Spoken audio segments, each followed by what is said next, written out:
Bonjour, nous allons parler des malformations artério-veineuses de l'enfant au niveau cérébral. Tout d'abord, les malformations artério-veineuses de l'enfant, elles sont caractérisées par leur immaturité, aussi bien au niveau du cerveau, qui a une neuroplasticité assez extraordinaire qui permet des récupérations neurologiques spectaculaires et parfois même inattendues. Et puis l'angio-architecture de la malformation artério-veineuse, elle est très immature, ce qui fait que les vaisseaux ne sont pas clippables. On a une espèce de résille angiomateuse dont l'évolutivité est difficile à évaluer. Et on sait qu'il y a un risque de réévolution de ces malformations qui justifie un suivi prolongé, même après guérison angiographique documentée. Ensuite, ces malformations, elles sont le plus souvent rompues, donc ça nécessite une chirurgie d'urgence qui permet parfois une cure chirurgicale en un temps. Et là, c'est particulièrement gratifiant pour le chirurgien qui a opéré cet enfant qui était dans un risque vital majeur et qui sort guéri de cette intervention et avec très souvent une évolution clinique très satisfaisante. Et puis, à côté de ces malformations qui sont très satisfaisantes, on a des malformations artério-veineuses complexes qui nécessitent une prise en charge pluridisciplinaire, donc qui nécessitent donc une organisation des différents intervenants. Alors, les malformations artério-veineuses de l'enfant, il faut considérer qu'il s'agit d'un processus développemental et non pas d'une malformation congénitale fixée.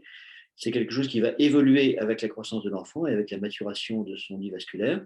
Il y a une angio-architecture qui est immature, comme je l'ai dit, on voit une résille vasculaire, comme on voit en bas à gauche, chez cette adolescente de 15 ans qui avait cette résille angiomateuse sur la surface du cortex, mais on voit qu'il y a également un drainage veineux qui traduit l'existence d'un shunt artério-veineux constitué plus en profondeur. Et puis à droite, c'est un nourrisson de 5 mois qui s'était présenté avec une malformation artério-veineuse temporale gauche rompue, donc c'est quelque chose de tout à fait inhabituel, une observation assez exceptionnelle. Donc, globalement, les enfants de moins de 3 ans sont vraiment très très peu nombreux dans notre série de malformations artério-veineuses de l'enfant. Ce qui est différent des fissures artério-veineuses qui sont congénitales ou qui sont traitées par embolisation. Et puis, comme je l'ai dit, l'immaturité de ces malformations fait qu'elles vont présenter un risque de récidive important sur le long terme. Donc ça, c'est un exemple de neuroplasticité, un enfant de 3 ans et 9 mois qui a fait une hémorragie qui est en pleine région centrale, hein, devant et derrière le sillon central, du côté gauche, qui arrive avec une décéphalée, une hémiplégie, un coma. On a cette angiographie qui montre un réseau angiomateux qui est très immature, une résille angiomateuse, et qui a été opéré en urgence pour évacuation de l'hématome et résection de la malformation. Et puis, on a une récupération neurologique tout à fait satisfaisante. Vous voyez, comme il se sert de sa main droite, on a l'impression qu'il ne s'est vraiment rien passé. Donc, plus l'hémorragie est précoce, finalement, plus cette neuroplasticité va jouer. Malgré tout, c'est un enfant qui est devenu gaucher. Alors, la rupture de malformation artério-veineuse, elle est stéréotypée. Hein. C'est vraiment la grande urgence. Un enfant qui est en train de jouer, qui d'un seul coup se plaint de céphalée, qui crie, qui s'effondre, qui installe un déficit, une somnolence. Mon enfant fait un AVC, ça, ce sont les mots d'un papa qui était ambulancier chez les pompiers, qui a fait le diagnostic d'accident vasculaire cérébral chez son enfant. Souvent, il arrive intubé, ventilé par le SAMU, et la rapidité du transfert, elle est vraiment cruciale. On voit ici un enfant qui avait présenté une rupture de malformation artério-veineuse cérébelleuse avec un saignement sur le scanner initial à 19h. Quand on l'a vu arriver 2 heures plus tard, c'était quand même très peu de temps, elle était beaucoup plus comateuse qu'on aurait pu le penser d'après le scanner. On a fait un nouveau scanner qui montrait un saignement qui était en train de se passer, donc elle est passée immédiatement au bloc. Donc le but du traitement, les buts du traitement, c'est de traiter la malformation, donc pour éviter le saignement et le ressaignement, donc éradiquer la MAV. Et qu'en éradiquant totalement la MAV, qu'on peut mettre le patient à l'abri d'un ressaignement. Améliorer la perfusion cérébrale, donc en réduisant le flux et le vol vasculaire que cela occasionne. Traiter ce qui va permettre d'améliorer éventuellement un déficit, un retard développemental, une hydrocéphalie. Traiter les complications, donc l'épilepsie. Alors, est-ce que éradiquer la MAV va permettre d'éradiquer l'épilepsie? Ça, rien n'est moins sûr parce que même si la MAV est enlevée, bien sûr, ce n'est pas la MAV qui est à l'origine des crises, mais les lésions du cortex adjacent, et il restera toujours une cicatrice. Donc là, c'est avec un point d'interrogation concernant l'efficacité de cette chirurgie sur l'épilepsie. Traiter l'hydrocéphalie, ça peut nécessiter une dérivation ventriculaire externe temporaire, ça nécessite très rarement une valve. Et puis, utiliser le traitement qui va entraîner le moins de morbidité possible, et donc le traitement minimally invasif chaque fois qu'il est possible. Malgré tout, comme on va le voir, c'est quand même le traitement maximally invasif qui est le plus efficace sur l'angiome. Donc la chirurgie, elle a lieu le plus souvent en urgence, elle se base sur l'angioscanner. L'angioscanner, ça a été vraiment un game changer, comme disent les anglo-saxons, qui nous permet, en même temps qu'on fait le diagnostic d'hémorragie, de localiser la topographie de l'angiome et de l'aborder immédiatement sans devoir attendre une angiographie. Donc l'intervention va consister en un décaillotage, une résection du nidus angiomateux, parfois un drainage de liquide.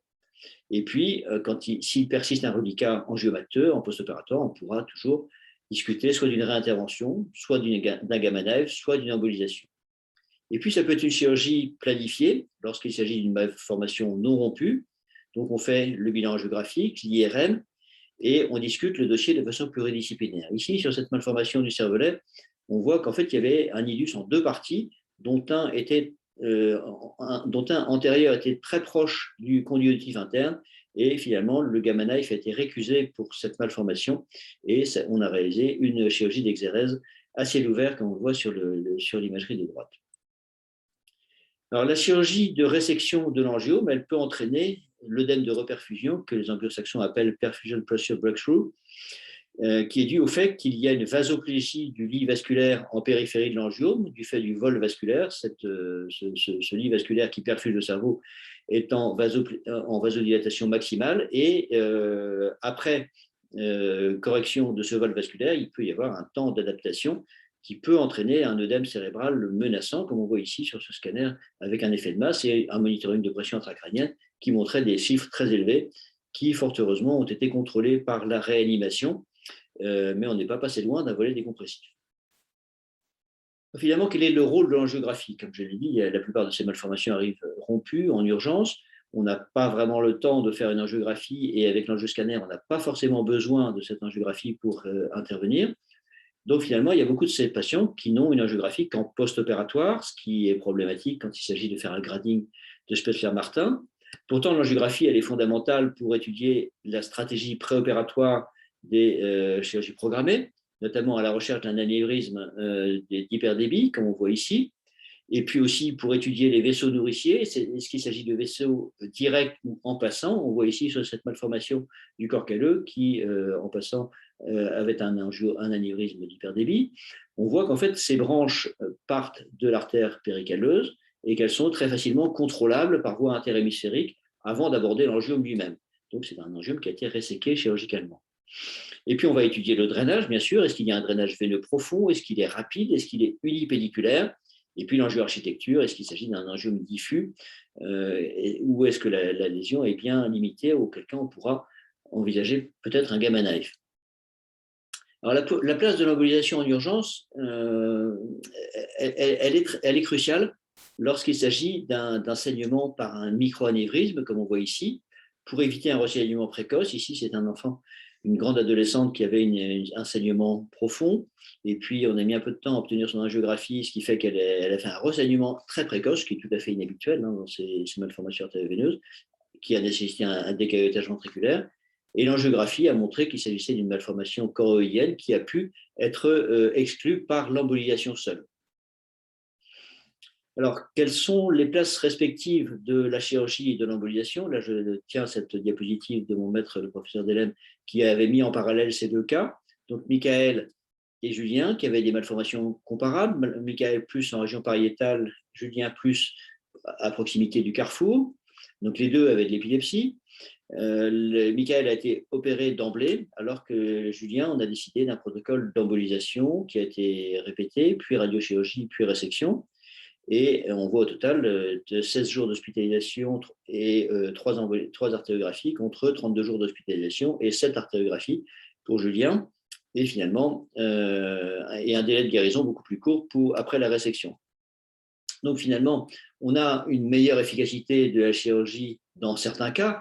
Malgré tout, on ne peut pas faire un mauvais procès à l'embolisation, puisque là, c'est un exemple de traitement combiné. On voit cet angiome complexe de la région occipitale interne du côté gauche, pour lequel on a réalisé dans un premier temps, une embolisation qui a permis de dévasculariser la partie qui était la plus dangereuse pour une éventuelle chirurgie, qui était la partie antérieure vascularisée par l'artère péricaleuse. Secondairement, il y a eu une résection de l'angiome où on voit l'embole à la face interne du lobe occipital, et ce qui a permis la guérison de cet angiome de façon pluridisciplinaire. Là, c'est un cas plus complexe avec une hémorragie d'une malformation insulaire qui intéresse l'insula et le carrefour gauche, très volumineuse, qui s'était rompue dans le ventricule. Dans un premier temps, il y a eu une embolisation d'un anévrisme d'hyperdébit qui était à l'origine du saignement ventriculaire, qui a permis de stabiliser l'angiome et de se donner un peu de temps pour organiser la prise en charge.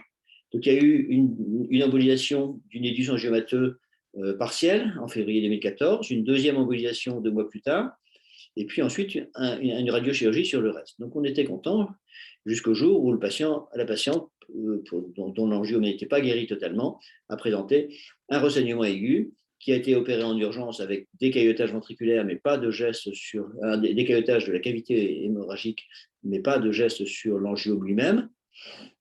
Et puis, on restait avec cet angiome avec un débit, une fistule à débit important, et finalement une résection de cet angiome tout récemment. Malgré tout, l'angiome n'est pas guéri, donc ça fait vraiment partie de ces MAV complexes qui reste une pathologie évolutive. On a vu ce tissu angiomateux qui s'étendait au fil des années et qui n'est actuellement pas guéri, mais qui est quand même protégé d'un ressaignement plus important. Donc finalement, qu'est-ce qu'on va choisir comme chirurgie, comme traitement? L'avantage de la chirurgie, c'est qu'elle a un effet immédiat. L'inconvénient, c'est que c'est une grosse opération. Elle est très efficace sur le traitement de l'angiome, et la principale indication, ce sont les malformations rompues en urgence avec un déficit, et puis les malformations périphériques. Le gamma knife, maintenant, c'est peu invasif. L'inconvénient majeur, c'est qu'il y a un délai d'action.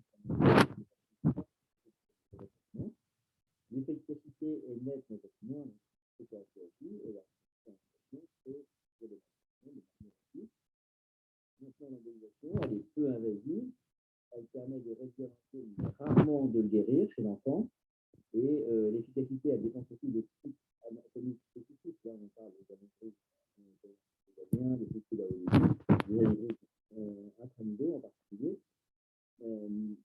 mais globalement, c'est un rôle qui est finalement marginal dans les malformations.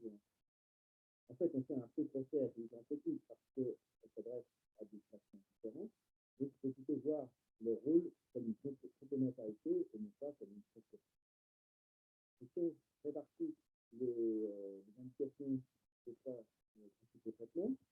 Bien sûr, ça va dépendre de l'âge. Et le jeune enfant va plus chirurgical, plus radiochirurgical. L'obligation de des cas spécifiques.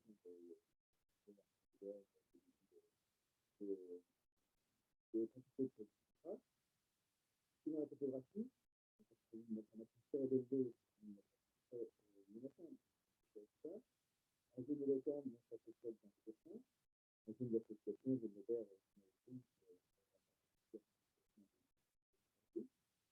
suivant la taille, bien sûr, la radio s'adresse à une information possible.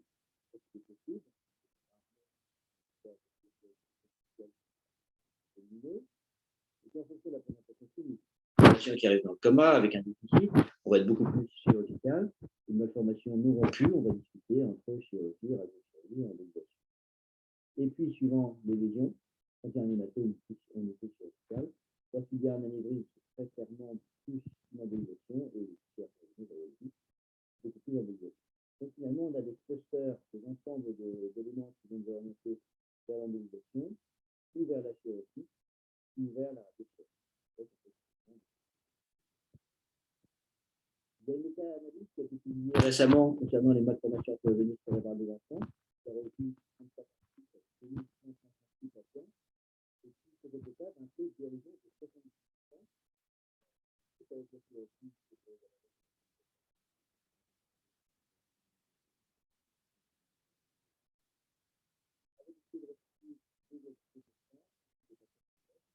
Donc là, en fait, on peut se poser la question de la durée du suivi, parce que comme on va le voir dans notre série, on a quand même un taux de guérison qui est à peu près équivalent, mais un taux de récidive qui est plus important. Et puis la mortalité est relativement faible. Et là aussi, on peut se poser la question d'un biais de sélection ou des critères diagnostiques. Donc en gros, cette méta-analyse, elle est quand même très clairement en faveur d'une attitude active sur les malformations artério-veineuses cérébrales de l'enfant.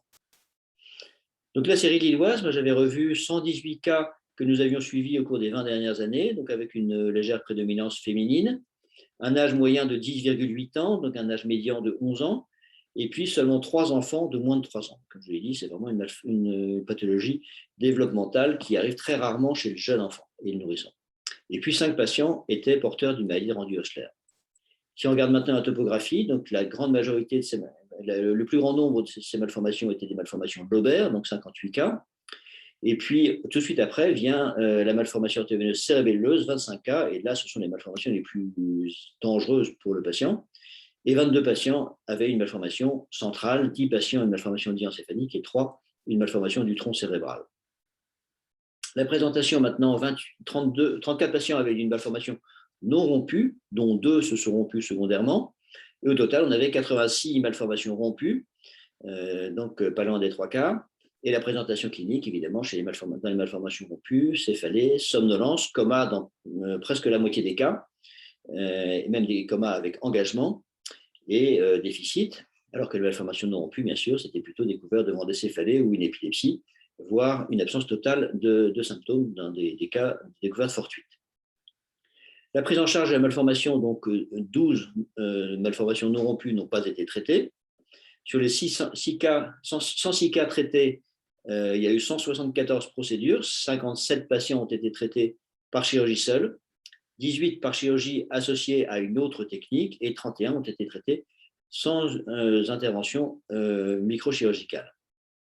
Le devenir clinique, on a 4 patients qui sont décédés, dont 3 étaient des malformations cérébelleuses, donc on voit vraiment qu'il s'agit des malformations les plus dangereuses pour le patient, une malformation pariétale, et le décès était lié à l'engagement préopératoire dans 3 cas et à un renseignement dans un cas. Donc les patients survivants ont été suivis un peu plus de 5 ans, et on voit que leur devenir à long terme, dans plus des 2 tiers des cas, ces patients avaient une vie normale et une scolarité normale dans, là aussi, plus de 2 tiers des cas. Si on regarde en fonction de la présentation clinique, dans les malformations non rompues, bien sûr, la plupart avaient une vie normale, quelques-uns avaient des séquelles modérées. Les patients non comateux avaient de temps en temps les patients avec des malformations rompues, non comateux, avaient quand même, dans un certain nombre de cas, des séquelles, voire même des séquelles lourdes. Et si on regarde des patients comateux, on voit que malgré tout, un bon nombre d'entre eux avaient une vie normale, y compris des patients qui étaient arrivés au stade d'engagement. Quand on regarde maintenant les séquelles, les malformations non rompues, finalement, la majorité n'avait aucune séquelle. Pourtant, certains gardaient une épilepsie, des troubles cognitifs, des troubles psychiatriques, des troubles moteurs et des troubles de la vision. Et puis, dans les malformations rompues, bien sûr, il y avait un bon nombre de ces patients qui gardaient des séquelles sur le plan cognitif, moteur et de la vision en particulier. Concernant la malformation, sur 104 patients survivants de MAV traités, 75 avaient une malformation éradiquée, donc pas loin des 3 cas. Les patients qui avaient eu une chirurgie seule, 51 sur 57 avaient une MAV éradiquée. 10 patients ont eu leur MAV éradiquée par le gamma-knife seul et un seul par l'embolisation seule. Et 13 patients ont eu une MAV éradiquée par le traitement combiné. Donc finalement, on a ces patients guéris. À côté de ça, on a 29 patients qui n'étaient pas guéris, donc un peu plus d'un quart, dont 11 patients avaient été opérés, 20 avaient des gamma-knife, 9 ont été embolisés et 11 des traitements combinés. Le risque de ressaignement, donc ça a intéressé 6 des 85 MAV rompus, donc 7% des cas, dont un patient est décédé, 3 a gardé des séquelles lourdes et 1 des séquelles mineures. Il s'agissait de 2 MAV cérébelleuses, 3 MAV centrales et une MAV profonde, dont 2 après chirurgie, 1 après embolisation et gamma-knife, et 3 après gamma-knife, et 1 en attente de son gamma-knife. Donc là, on voit le problème du délai d'efficacité du gamma-knife. Donc, clairement, une malformation qui n'est pas totalement excisée, une MAV qui n'est pas morte, est une mauvaise MAV. Les récidives tardives, donc on a des malformations qu'on croyait guéries et qui se réveillent, comme Dracula. ça met l'accent sur le côté immature de la MAV de l'enfant, avec les possibilités de croissance vasculaire. Alors, est-ce qu'il s'agit d'une récidive vraie ou d'une nouvelle malformation artério-veineuse? La question est posée. On avait produit un papier sur ce sujet des malformations artério-veineuses récidivantes de l'enfant. Ça justifie en tout cas un suivi prolongé et il est de bon ton de réaliser une angiographie tardive à 18 ans, alors même que l'angiographie à plus d'un an du traitement était négative. Donc on a 10 cas de récidive tardive, ce qui correspond à 9,4% des enfants traités et 12,2% des MAV qui étaient en réponse complète. Donc 4 après chirurgie seule, 4 après gamma knife et 2 après chirurgie plus gamma knife. Un patient à renseigner et ça a nécessité un nouveau traitement chez 8 de ces patients, dont 5 sur 8 ont été guéris par un deuxième traitement. Alors, les malformations artério-veineuses non rompues, on est sous l'influence de l'étude Aruba, qui dit que le management médical seul est supérieur au management médical avec traitement interventionnel. Pourtant, cette étude Aruba ne s'intéressait qu'à des adultes, avec un suivi limité à 3 ans. Donc, comment est-ce qu'on peut interpoler cette étude à l'enfant? Bien sûr, l'enfant a une espérance de vie qui est bien supérieure à l'adulte, donc une exposition au risque qui correspond à plusieurs décennies.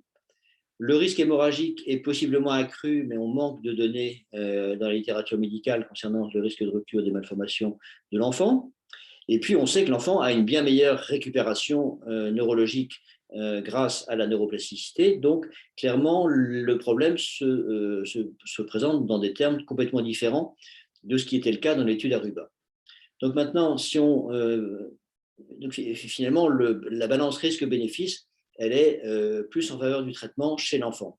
Ici, sur les 34 MAV non rompus de l'enfant, pendant la durée d'exposition au risque, c'est-à-dire les enfants qui étaient traités de leur angiome, qui étaient considérés comme des données censurées, on a 2 enfants qui ont présenté une rupture de leur MAV, ce qui correspond à 2 sur les 12 qui n'avaient pas été traités finalement. Ici, en plus, une malformation non rompue, ça ne veut pas dire une MAV asymptomatique. Ici, c'est un garçon de 9 ans, droitier, qui se présentait avec des céphalées, de l'épilepsie, avec une MAV centrale, qu'on avait décidé de traiter chirurgicalement. Donc, ça s'est passé de façon assez simple, y compris la partie qui était réellement dans la zone motrice. Il a présenté une paralysie faciale partielle en post-opératoire qui a totalement récupéré, comme vous voyez. Et puis, quand je l'ai revu à distance, il était très content car il n'y avait plus ni céphalée, ni épilepsie. Donc, il y a un rôle fonctionnel même de la chirurgie, même dans les MAV non rompus. Donc, j'avais repris sur les MAV non rompus que nous suivons, donc 36 cas, dont 12 n'étaient pas traités. 2 sur les 12 se sont dégradés en raison d'une rupture. Et sur les 24 MAV traités, 8 par chirurgie seule, 10 par gamma knife seule, 2 par embolisation seule et 4 par traitement combiné. On a constaté une dégradation chez 3 patients sur 24, uniquement des patients qui avaient eu un gamma knife. Bon, le gamma knife, c'est minimalement invasif. Malgré tout, il y a un risque de complications, en particulier quand il s'agit d'une MAV en pleine région centrale. Et au total, on avait une MAV qui était guérie chez tous les patients qui avaient été opérés, sur la moitié des patients traités par gamma knife et seulement un patient sur 4 traités de façon combinée, avec, sur le plan du devenir, un grand nombre de patients qui étaient totalement asymptomatiques en fin de suivi. Donc, si on doit récapituler, il faut retenir que les malformations artérieuses de l'enfant sont très chirurgicales, qu'elles sont rompues dans 72% des cas et que l'oblitération immédiate par la chirurgie seule peut être obtenue dans 89% des cas et dans 100% des MAV non rompus. C'est une série courte, bien sûr, mais c'est très encourageant. La chirurgie, la radiochirurgie et l'embolisation sont des traitements complémentaires. Et puis, on a des mauvaises MAV qui sont une minorité des cas et qui nécessitent une prise en charge pluridisciplinaire. Ça nécessite donc de discuter de ces dossiers en réunion pluridisciplinaire. Et puis, donc, au total, les MAV non rompus de l'enfant sont à traiter, le plus souvent par chirurgie chaque fois que c'est possible, et ça nécessite un suivi à long terme dans tous les cas. Voilà, je vous remercie de votre attention. Vous pourrez retrouver d'autres vidéos en ligne sur YouTube et d'autres informations sur les 277 pages du site Arnerance. Je vous remercie de votre attention.